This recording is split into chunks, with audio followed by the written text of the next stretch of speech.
Hi, everyone. Welcome back to another episode of the HR Leaders Podcast, the show where we explore the future of work with industry experts and HR executives in the world's leading global brands. Today, we have a special guest on the show, someone who I follow and actually who I listen and was one of the inspirations behind starting this podcast. I'm joined by Jacob Morgan, who's a 4 times best-selling author, TED and Keynote speaker, professionally trained futurist and founder of the Future of Work University. Jacob, welcome to the show. How are you? I'm doing well. Thanks for having me. I like that you say that my podcast was the inspiration for you to start this. I appreciate that. It's actually true. I'm not just saying that. There are a lot of podcasts that I came across when I was doing my research before I started this, but many were like vendor driven, as you probably know. Yeah. Yours was one of the very few that I listened to and took time out of my journey to and from work as well. So I appreciate that. Well, I wish that when I started my podcast, they had stuff like this where you could do the live video versions, because this is a pretty recent feature. Yeah. So it used to just be audio, but I mean, I love what you've done with the whole video, and it looks very, very professional. So kudos to you.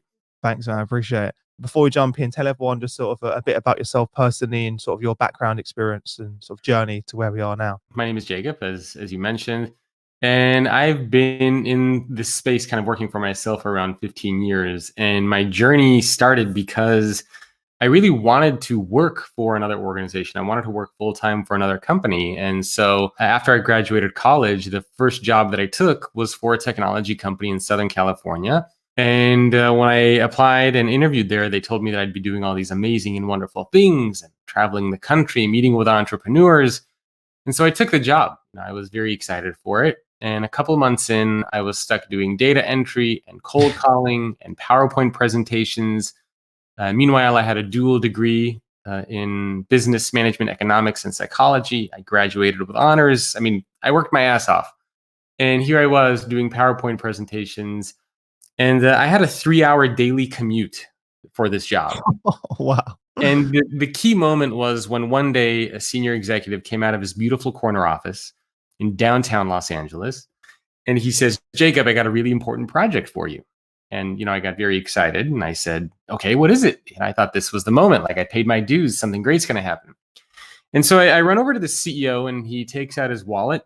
Oh, no, I know where this is going. He gives me a $10 bill and he says, "I'm late for a meeting and I need you to go run down to Starbucks and get me a cup of coffee. And by the way, you can get yourself a latte as well." I almost lost I'm not going to curse on your show, but I almost lost my marbles at that point. And that was one of the last full-time jobs I ever had working for anybody else.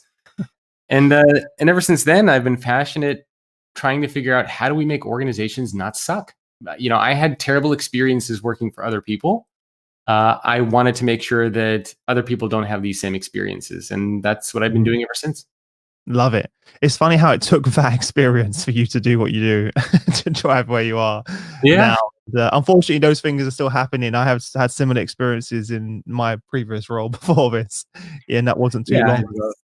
It's unfortunate. Well, the funny thing is, so a couple of months ago, I was flying from Oakland to Los Angeles. And as I'm in the terminal getting ready to go on the flight, I'm sitting there, I'm doing chess puzzles on my phone because I'm obsessed with chess. And I hear from behind me, somebody says, "Jacob." And I turn around and it was the guy who made me go get him coffee. Oh, no. Yes. And he looks at me and he says, "I saw one of your talks that you gave about this story, how you had to go get coffee for an executive." Oh my God. But long story short, he's still kind of doing the same thing that he's always been doing. So it wasn't like an aha moment where he said, sorry, and Oh, no. Oh. Yeah, he was there with his kid for some baseball tournament. It was a little awkward, but I suppose I should have thanked him, because that moment is kind of what pushed me on my career. I mean, if it wouldn't have been for that, I would have never written books, never done talks. I mean, who knows where I would have ended up. So it's kind of funny how that works out. Yeah, I thought the same way as well, because whenever I look back, I always think I wouldn't change it, because again, I wouldn't have left and started this company and be doing what I'm doing if that wasn't the case. Yeah. So I think it's kind of all meant to be. I was really excited to talk to you about your new book, which is obviously the title of this episode today, The Future Leader, 9 Skills and Mindset to Succeed in the Next Decade. There it is. Now, more important now than ever, given we're going through right now. So definitely want to talk about it. Before we jump into that, What was the inspiration behind it? Because, there's so many books out there in Yeah. the leadership space. What was it that inspired you to write this book? So you're right. I mean, there's a ton of fantastic leadership books that are out there, and when I would give talks at various events around the world, I would always get questions from people who would ask me not about what's going on in the present day, but they would say, "Hey, the world is changing quite a bit. What do you think we need to be doing now to prepare for the future? What skills are going to be important in the future? What mindsets should our leaders have in the future?" And I certainly had my ideas on this, but they were not data driven. There was no research behind it. And I thought, that's a really interesting concept, is to try to figure out what is the future leader going to look like. And so I tried to do a little bit of research on my own. I tried to see if there were any books about that, and there's nothing out there. All the leadership material that exists is very much focused on the present day. And a lot of the leadership material is based on kind of stories, anecdotes, maybe a couple examples here and there. And so I really wanted to put something that was like part data driven and research, and part, focused on the future, but also had stories in it, kind of like combining a bunch of different Mhm. different environments. And so I set out on this journey to interview as many CEOs as I could. And so I interviewed over 140 CEOs at companies around the world, from organizations like Best Buy and Oracle and Audi, SAP, Unilever, I mean, you name it, they're in Mhm. the book. And then I partnered with LinkedIn, and we surveyed around 14,000 employees around the world. And so this is the only book that I've ever seen that takes the specific insights from 140 of the world's top CEOs, brings that together with survey data of 14,000 employees, and then creates a compelling story around what the most important skills and mindsets are that future leaders need to possess. Mhm. And by combining these two components of the CEO interviews and the 14,000 employees, what I was able to do is to get a really interesting cross section on seniority levels. So I got CEO perspectives, then I got entry level employee perspectives, mid level managers, senior level leaders, and I could compare how all those different responses varied, which Mhm. is really, really cool to see. Yeah, yeah. And so that's really what I wanted to do, is to create a book that specifically looks at the future and that has the data and the support behind it. Mhm. And lots of stories. That's probably my favorite part, is I Yeah. included lots of CEO stories and quotes and examples. So I hope people find it fun and valuable.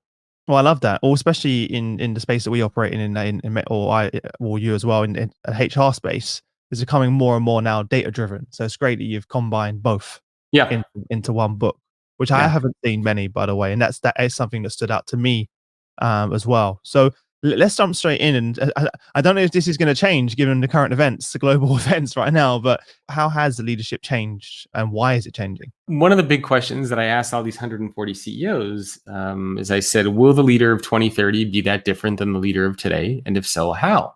Almost all the CEOs came back with the same response. And they said, well, there are going to be some core aspects of leadership that will remain the same.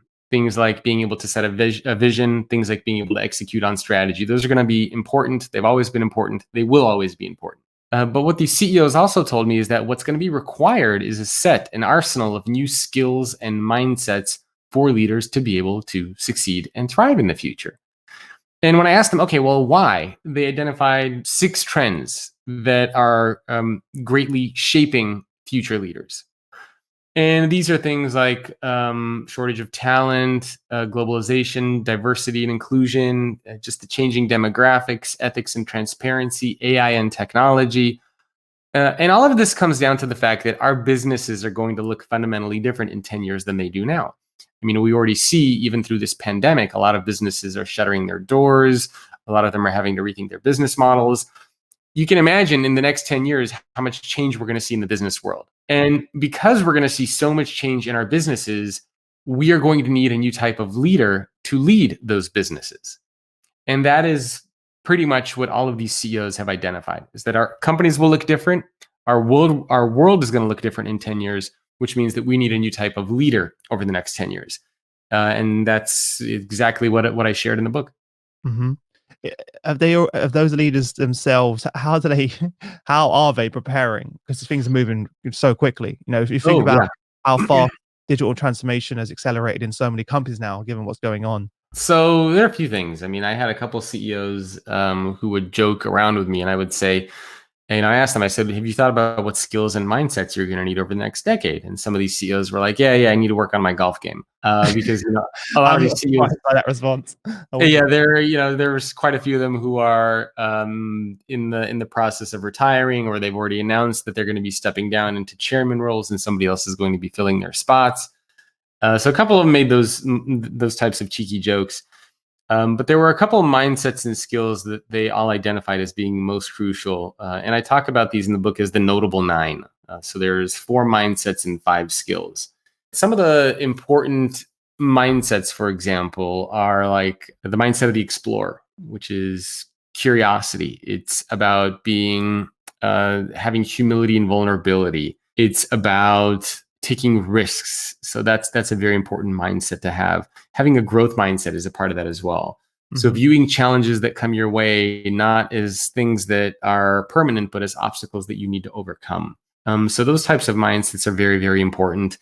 Thinking like a futurist was an important skill. The number one skill that CEOs identified as being most crucial for future leaders was the ability to think like a futurist.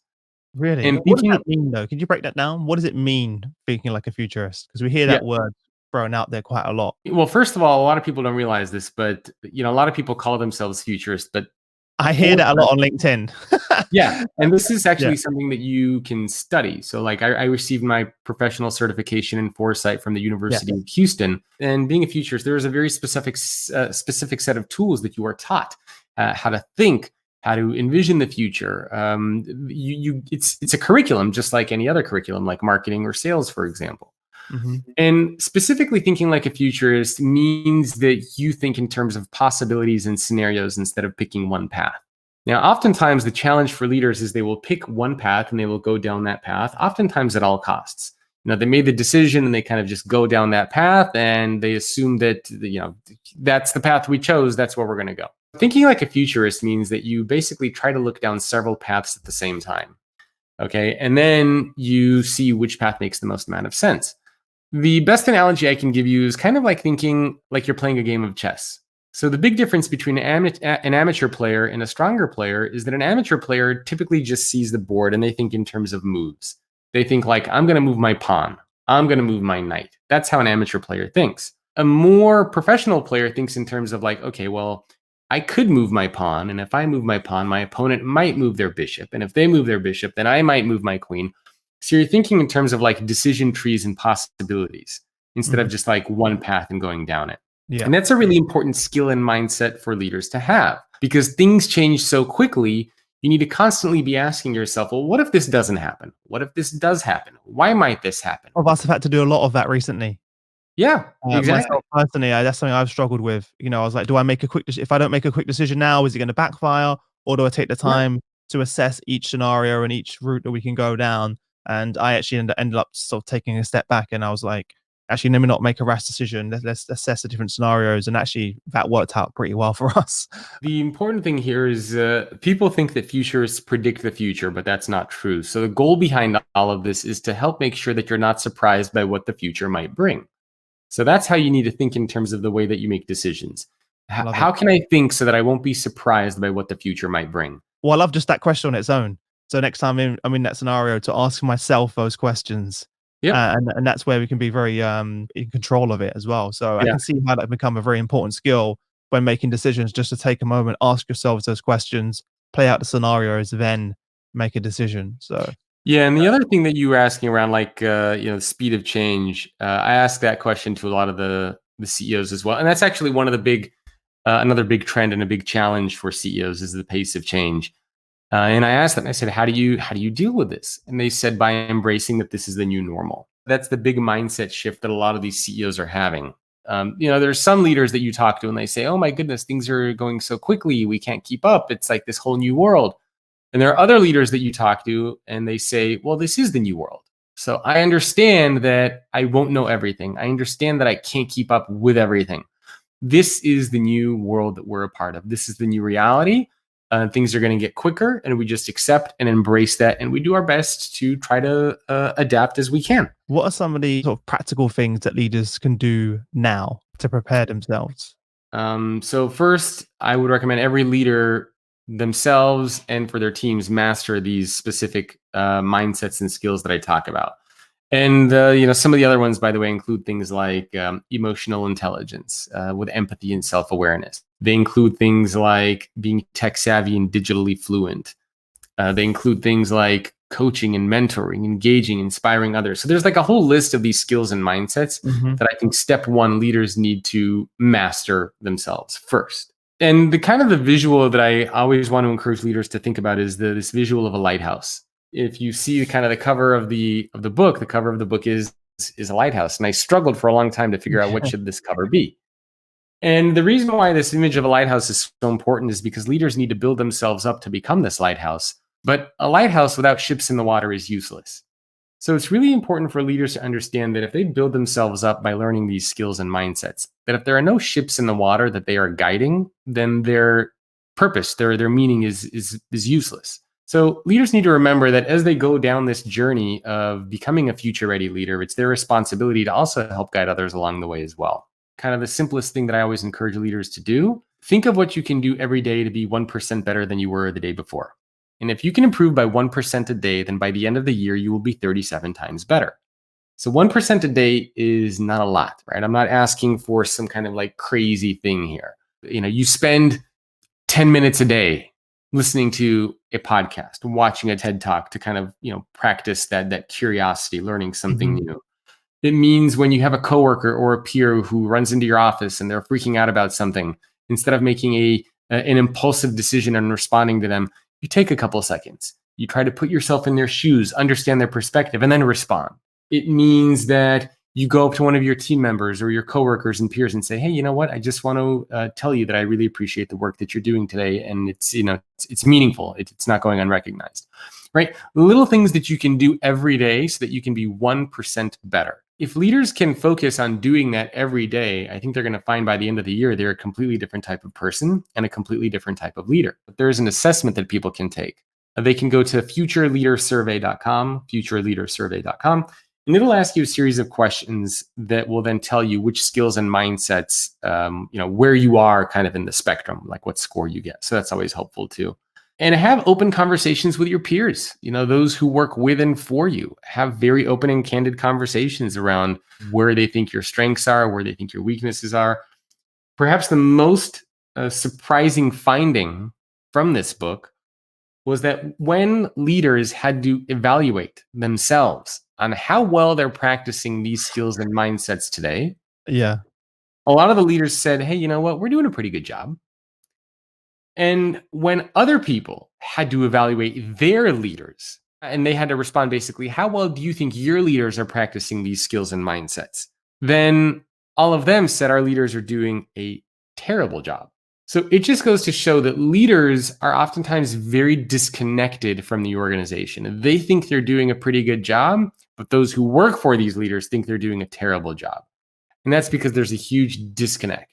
So try to tear down that ivory tower, get rid of that hierarchy, have these conversations with your peers, because perception is reality. And it doesn't matter how great you think you are.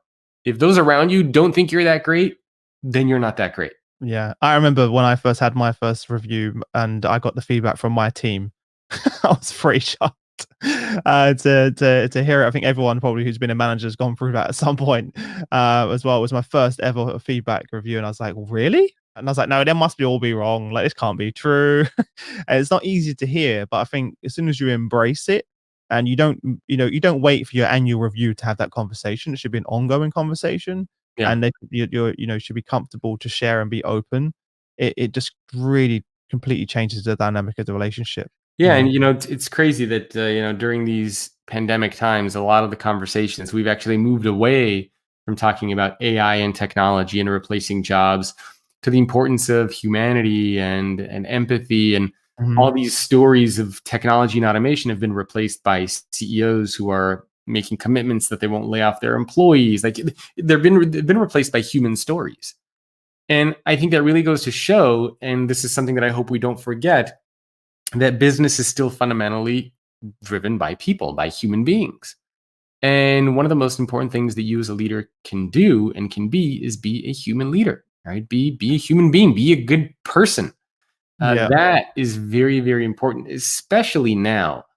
One of the things that probably will kill the employee experience, one of the things that will kill the morale of your people is if, for example, today you got onto a call with your team and the first thing that you said as a leader is, how are those numbers going? How are those projects going? Are you meeting your deadlines?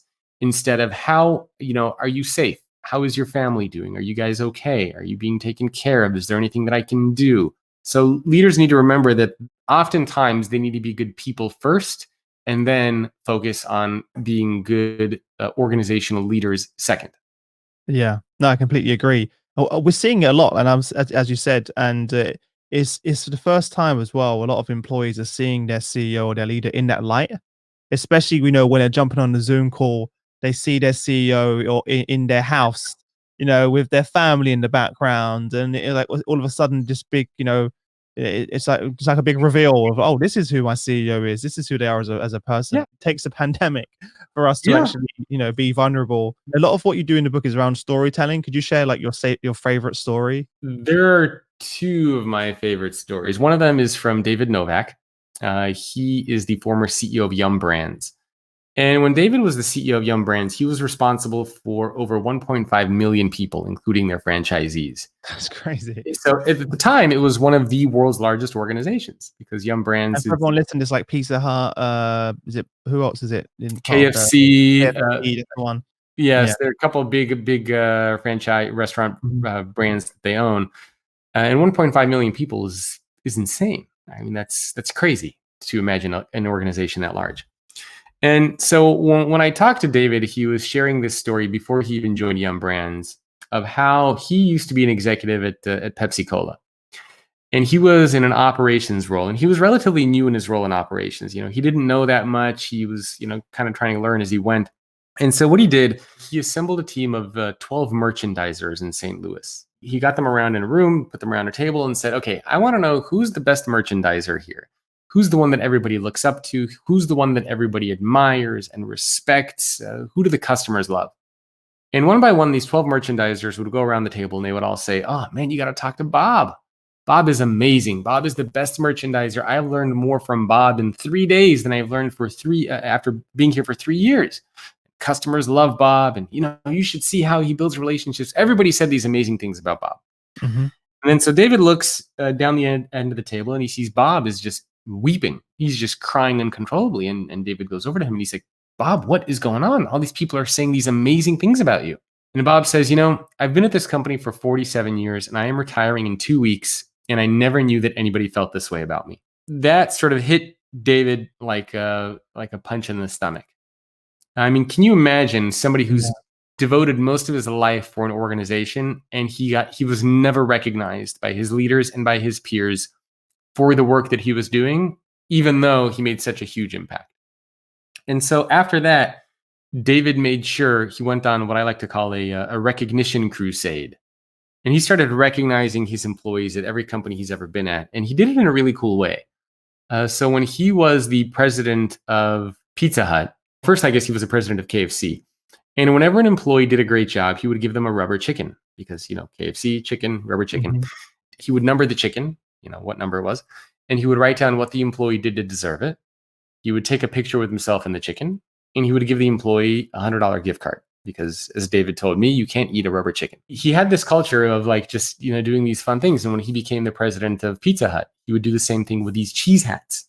When an employee did something great, he would give them a cheese hat, number it, write on it, take a picture, $100 gift card. And then when he became the CEO of Yum Brands, he did it with wind up teeth. Those teeth, you wind them up and you put them on the table. And the really cool thing is that other leaders in the organization saw that and they started doing the same thing. They started copying. They started creating their own recognition awards. Some would do like a boxing glove for a knockout performance. What's really cool is that he created this culture of recognition. And that's one of my favorite stories about how to serve a team, how to serve your people. Yeah. Do you want me to show you the other story? Underestimate how much those acts of recognition really mean, like you just said.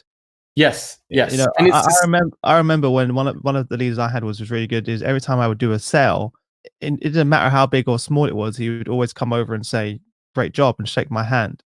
And for years, like every other manager on the floor would never do that, but for every single deal, he made all the way across the floor just to shake my hand and say, well done. And I would look forward to that.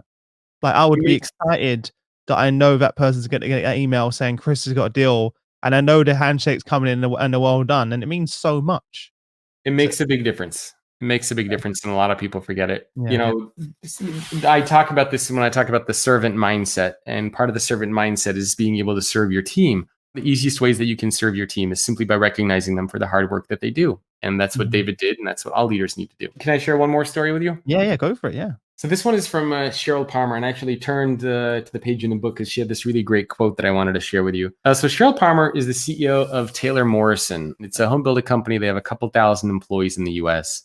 And both Cheryl as the CEO and the company as a whole have both almost perfect reviews on Glassdoor, which is almost unheard of. Wait a minute. What's going on here? Yeah, exactly. I asked her, what was the moment that most shaped your approach to leadership in your life? Like, what was the most impactful thing that's ever happened to you?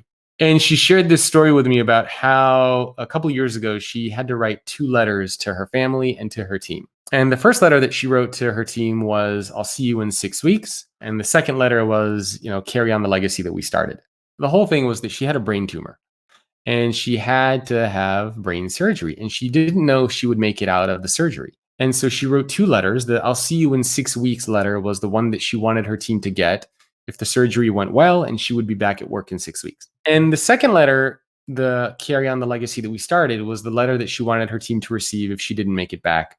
And she wanted to let people know, we did so much great work together, carry it on, even though I'm not going to be there. And she said that was the most impactful moment in her leadership career, because it really forced her to understand kind of what the purpose of a leader is. And I want to read this quote. This is a direct quote from her. Although I always believed I lived life to the fullest and looked for the good in each person and situation, going through this made me realize how precious each life encounter really is. It made me a better leader because I was able to appreciate how important every interaction is and not to take anything or anyone for granted.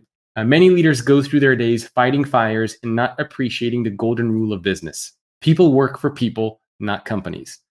A leader's responsibility is to set the vision and not allow the business just to happen, but rather make relationships and interactions intentional, meaningful, and purposeful.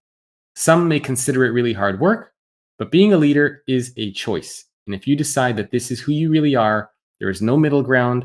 It's all consuming, no 2 parallel paths. Being a leader can't just be when you show up to the office. It's your natural passion and an eerie intersection in all parts of our lives. But when you really do it, it's the most rewarding life journey in the world. And so I love, that's probably my favorite quote in the book from Cheryl. And it took her this life-threatening procedure to realize that she can't just let things happen to her and to her company. She's got to take charge and build the company and the life that she wants. And that's what she did. Yeah. Well, I'm hoping she sent the first letter. Yes. She ended up being just fine. She's still the CEO. She's doing great. She's an awesome human being. Well, thank you so much for sharing those stories. I think they kind of really bring it to life, because we can talk about it all day long and the attributes and the mindsets and the skills, but it's those stories and those moments that really kind of encapsulate it or bring it all to life. And it's funny how those big aha moments always come during those tough, like, the moments like that. And it's doing similar for me personally, is when the best either comes out or the worst, to be honest. During those, kind of one or the other, you're going to get found out at some point as well. And we're seeing both right now happen. Well, let's finish off with you also talk about leadership hacks from the world's top CEOs. What are some of the leadership hacks that they shared? Unfortunately, I wasn't able to fit this in the book because I didn't have enough space. So if people want to get, I think I did 31 of them, you can go to leadershipreset.com, leadershipreset.com, and you can sign up and get 31 leadership hacks in video format that'll get delivered to your inbox. And I got some really good ones that I wish I could have put in the book. One of my favorite ones I did like from David Novak, where he said that what he does the day before he goes into work is like an athlete. He visualizes what's going to happen during the day, like all the meetings that he has, the outcomes that he wants from all of his meetings. Like he takes 5 to 10 minutes and just sits there quietly and kind of like plays out the day in his mind, which I thought is super cool, because that's it's kind of like I don't know if it makes sense, but like kind of knowing the ending of a movie before you've ever seen it. Like Yeah, he's trying to, visualization is so important, right? yeah, Because yeah. most So people do the opposite. Because I find a lot of friends and family I speak to, a lot of them start thinking, "Oh, they dread the day," and then guess what yep. happens? The rest of your day goes like that. Yeah, I love that one. Another one from Airbnb. They have something called Elephants, Dead Fish, and Vomit, which is the way that they run a lot of their big meetings. Is they talk about these three big things: elephants, dead fish, and vomit. The elephants are sort of the big things in the room that nobody wants to address. Mhm. The dead fish are things that have been lingering. Maybe like a decision that the company made a while ago, and people are still upset about it, and they can't get over it.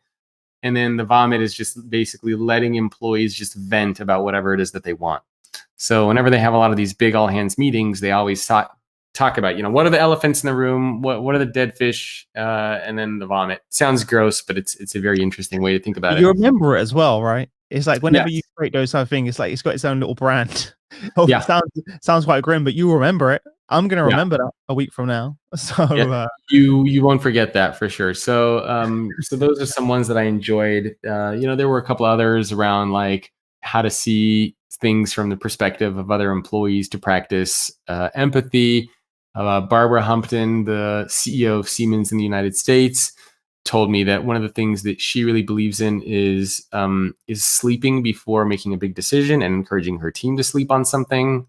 So getting a full kind of 8 hours of sleep before they make a tough choice. The CEO of LL Bean, Steve Smith, he has this really cool visual about how he thinks about skills and learning and growth. And he has this visual that he uses of a backpack that he's carrying. And he's going on this journey and how he has to put things into his backpack in terms of collecting experiences, skills, mindsets to be able to continue his journey up the mountain. And I thought that was a really interesting way to visualize his career and the path that he wants to take. So there's all sorts of like love it. really unique, quirky things that people do. David Novak, who I mentioned, he has a pillow embroidered with the word plan on it. On his pillow. Yeah. Love it. Yep. So, little things like that. And there's a bunch of them that, people Yeah. want, they can Well, grab. for everyone listening, I'll include the links in the description, both on the podcast. If you're listening to this now on the podcast, I'll include it. If you're on LinkedIn, Ivan will drop the links in there after, so you guys can head over and sign up as well. Based on everything with that you all of your research, and how prepared did you, when you walked away from this, how prepared are companies for this new world of, the future of leadership? What was your overall impression when you Not walked away? prepared. Not Really? prepared at all. In fact, I'm trying to remember which page it was in the book, but very, very few organizations around the world are actually prepared for this. So only 8% of managers and senior executives, for example, were said to be practicing the skills in this book very well. And I believe it was 9% for mindsets. Even when it came to challenges and trends, I said, what are the biggest challenges? How prepared are we for these challenges? Again, the numbers were surprisingly low. I also asked organizations, do you have plans in place to figure out what to do about the future? Yeah. And a lot of the people who work for these leaders said, no, we're not thinking about the future. We don't have plans in place. So collectively, we're very much obsessed with the present. We're doing a terrible job of thinking about the future and preparing for it and getting ready for it. The important messaging here is that there's tremendous opportunity to create better leaders, to create organizations where we all want to show up to work every day. And so I really want this to be kind of like a battle cry for leaders, for organizations around the world to understand that there is a huge opportunity for us to do better, and we can do better. And the first steps that we can take are not that hard by improving 1% a day. We just need to commit to doing it. Yeah. And that literally was my last question. Is it a case of, do you think that these people are all aware of what they need to do, but it's a whole different story about executing on it? Not necessarily. No? Some might know what to do, some might not. But there's a lot of issues, right? There's bureaucracy, there's hierarchy, there's a lot of fear for leaders. Some leaders are just purely focused on self-preservation and doing what's good for themselves. So I think it depends on the company. Yeah. And maybe a lot of leaders are just, there's so much stuff is thrown at them all the time that there's just no time to even think about this stuff. So there's a lot of different reasons for why we're not thinking about this. But I think the point is that we need to, everybody always says, I'm so heads down. And so my message for everybody is stop having your head in the sand, stick your head up, look around, see what's going on, and make some change.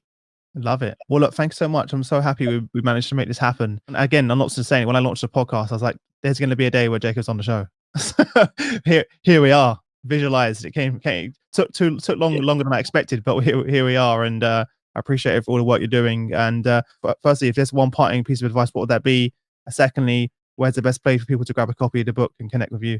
So one quote that I always want people to think about, and that is, if you don't think about and plan for your future, you're not going to have a future. So really sit down and take things into your own hands, your own personal and professional development. Don't rely on companies or educational institutions to teach you everything you need to know to be successful. You got to do some of these things yourself. Best place to reach me is my personal website, thefutureorganization.com, thefutureorganization.com. You can also email me there to jacob@thefutureorganization.com. Is that also the best place to grab the book? If you go to Amazon or Barnes & Noble or my website, you'll see it wherever. Well, today was just really a taste. So everyone listening, I highly recommend you go and grab a copy of the book. More important now than ever, and the opportunity, there's so much opportunity, like Jacob's mentioned. Apart from that, Jacob, thank you so much for taking the time out to join us. I appreciate it. Apart from that, we wish you all the best, and we'll see you in the next episode. Thanks a lot, Jacob. See you soon. Yeah, thanks. See ya. Bye.